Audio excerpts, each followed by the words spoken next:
नमस्कार। जय डुग्गर जय मां बोली। तुस दिक्खा करदे हो गुलिस्तान डोगरी खबरें की ते अ'ऊं आं तुंदे कन्नै प्रियंका चौधरी ते इक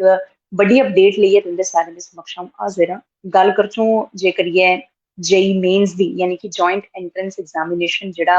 बच्चें जून म्हीने च दित्ता हा ते जेह्दी आंसर की 2 जुलाई गी रिलीज होई ही, ओह्दा जेह्ड़ा इक रिजल्ट ऐ मेन्स दा खास तौर पर आई चुके दा ऐ ते जिन्ने भी स्टूडेंट्स ने जिन्ने भी एस्पिरेंट्स ने एह्दा जेह्ड़ा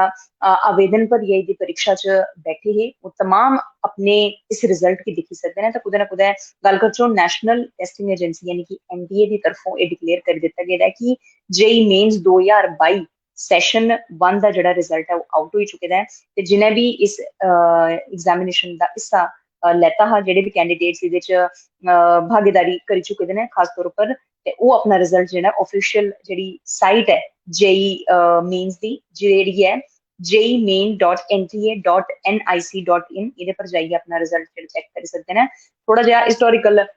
गल करचे, थोड़ी जी पिछे जाचे ते जून महीने गै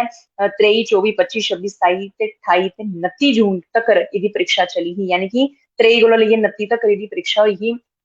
ते कुदै ना कुदै बच्चें एह्दे च हिस्सा बी लैता हा ते लक्खें दी तादाद च बच्चे जेह्ड़े ने हर साल एह्दी परीक्षा च बैठना जेह्ड़ा है ओह् काफी ज्यादा अच्छा समझदे न ते अपने आप गी कुसै अच्छे मुकाम पर दिक्खने आस्तै, क्योंकि दिक्खेआ जाए ते इंजीनियरिंग बैकग्राउंड थमां जिन्ने भी सरबंधित बच्चे ने ते उंदा इक लक्ष्य रौंह्दा है कि इक अच्छी जगह जेह्ड़ी उंदी कालेज दी प्लेसमेंट है ओह् होई जावै ते ओह्दे गित्तै इन एग्जाम्स च बैठना ओह् काफी दुरुस्त समझदे न। आंसर की दी जिस चाल्ली कन्नै मैं पैह्ले बी गल्ल गलाई कि 2 जुलाई गी आंसर की जेह्ड़ी ओह् आई चुकी दी ही ते कुदै ना कुदै किश बच्चें अपनी आंसर की गी लेइयै ऑब्जेक्शन भी कीता हा, गल्लबात कीती ते 4 जुलाई गी परतियै इक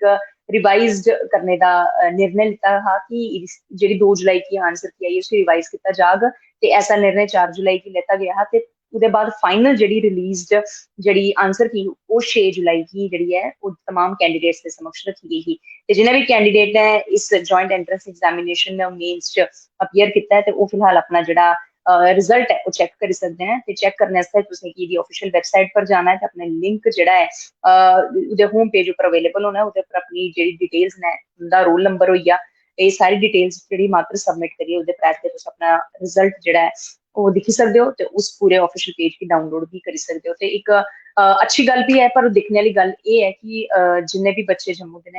ओह् इस परीक्षा गी लेइयै किन्ने खुश ऐ ते किस चाल्ली कन्नै ओह् एह्दे च उतरन होंदे एह् ते आने आह्ला वक्त ते समां गै दस्सग। फिलहाल उ'नें धोड़ी तक तुस मिगी इजाजत देओ। बने दे रहो गुलिस्तान डोगरी खबरें कन्नै। जय डुग्गर जय मां बोली।